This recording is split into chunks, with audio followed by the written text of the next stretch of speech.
यही सबसे ऊंची भक्ति है। मैं सेवक हूं और सब मेरे प्रभु के रूप है, मेरे स्वामी के रूप है और मैं सबका सेवक हूं। इसलिए जो सच्चा वैष्णव है, कहा ना नरसिंह भगत ने, वैष्णव जन तो तेने कहिए जे पीर पराई जाने रे।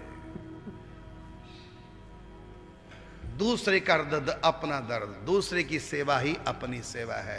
दूसरे को सुख देना ही स्वयं सुखी होने के समान है। जो दूसरे के दुख से दुखी है, दूसरे के सुख से प्रसन्न है, उसका ही चित्त पवित्र हुआ है। जो दूसरे के दुख से दुखी नहीं होता और दूसरे के सुख को देखकर प्रसन्न नहीं होता, इसका अर्थ अभी उसके चित्त में बहुत मैल है, अभी उसको बहुत भजन करना, अभी उसको बहुत सत्संग सुनना है।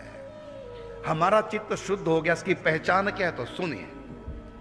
जब दूसरे का दुख हमको दुखी करने लग जाए, दूसरे का सुख हमको प्रसन्नता देने लगे, तो समझो उस दिन आपका चित्त पवित्र हो गया। यह है पैमाना।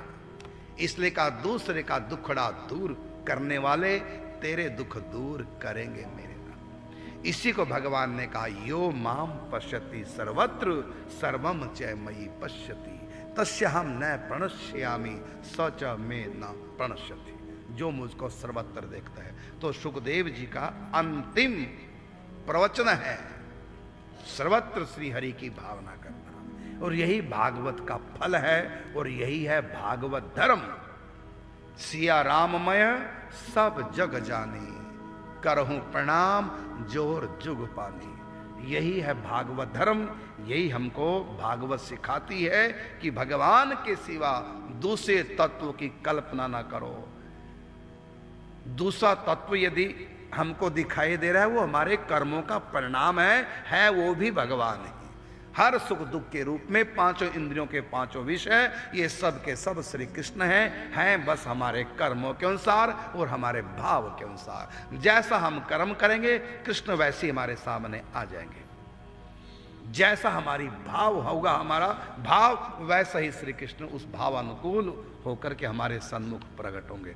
हैं सब कृष्ण ही।